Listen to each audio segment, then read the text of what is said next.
Program revitalisasi dan penertiban pasar tengah digalakan akhir-akhir ini. Salah satunya, Pasar Ciputat yang telah rampung direvitalisasi tahun 2022 lalu. Lantas dengan berbagai upaya tersebut, mampukah pasar tradisional bertahan di tengah maraknya live stream shopping? Eits, tapi kita kulik dulu nih.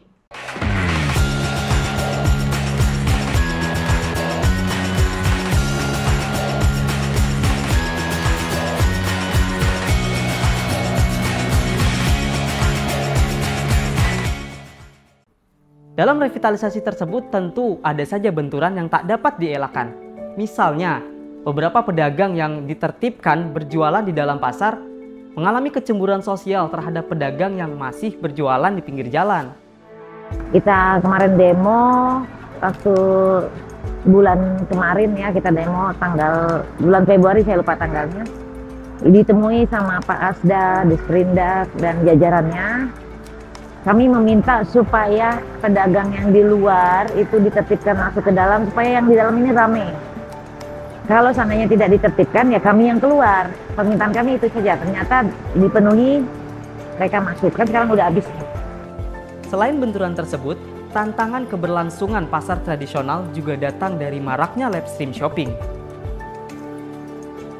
Hasil survei jajak pendapat atau Jakpat terhadap 2.712 responden pada 5 Juni 2022 menunjukkan bahwa 83,7% masyarakat Indonesia pernah menonton belanja online dan 55%-nya pernah membeli barang dari live stream shopping.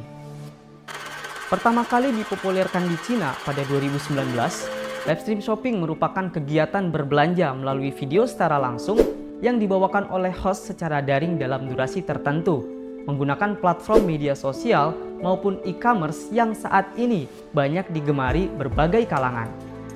Kalau saya sendiri lebih nyaman di online shop ya selama ini ya, yang sudah saya pernah pengalaman saya belanja di online shop seperti TikTok Shop atau Shopee. Kalau kita ke pasar tradisional itu kan kita perlu datang ke TKP, ke tempatnya, terus kita perlu melihat, terus kadang-kadang itu karena itu perbedaan harga pun kelihatan. Kalau kita di online shop lebih murah sih menurut saya, yang pengalaman saya selama ini belanja ya.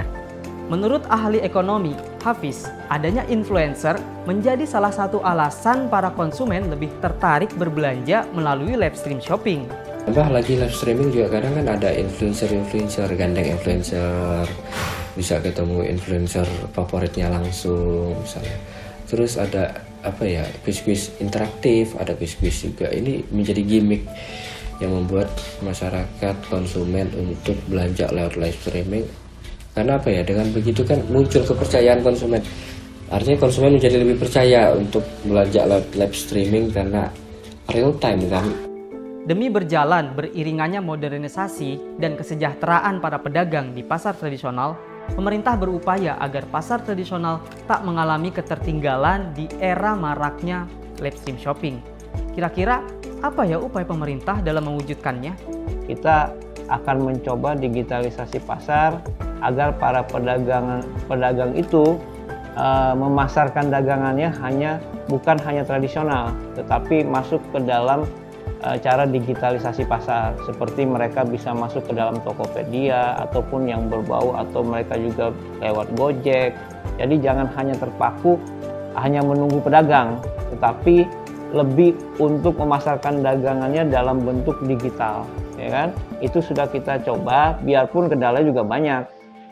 Pedagang barangkali intinya belum mempunyai HP yang memadai, ya kan?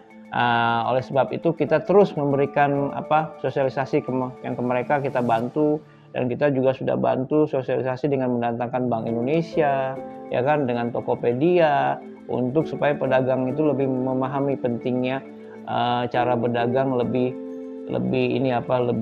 modern. Berdasarkan survei Badan Pusat Statistik atau BPS bertajuk Statistik E-commerce per tanggal 31 Desember 2022, hanya 32,23% konsumen yang menggunakan platform e-commerce untuk berjualan. Sedangkan sisanya, 67,77% masih berjualan secara konvensional. Selain itu, survei Jakpat terhadap 2.000 responden pada 2022 sebanyak 20,05% responden rutin berbelanja bulanan di pasar tradisional, dan responden yang belanja secara online atau menggunakan layanan e-commerce hanya berjumlah 13,65%. Kalau pasar tradisional saya pikir apa ya? Beda ya. Pasar tradisional itu tetap mungkin tetap akan diterima oleh masyarakat karena karakter pasarnya beda dengan pasar modern nih, pusat perbelanjaan. Satu komoditas yang dijual. Kalau pasar tradisional ini kan kebanyakan menjual kebutuhan pangan sehari-hari gitu. Pangan sehari-hari yang ini banyak diakses tukang sayur. Tukang sayur bisa belanja. Dia nggak bisa face to face dengan e-commerce gitu.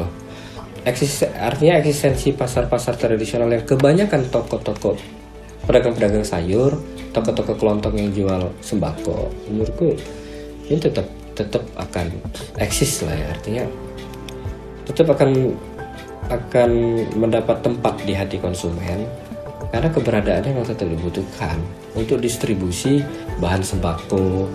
Nah, ternyata pasar tradisional memiliki eksistensinya tersendiri di mata konsumen, sehingga tidak bisa disandingkan dengan live stream shopping.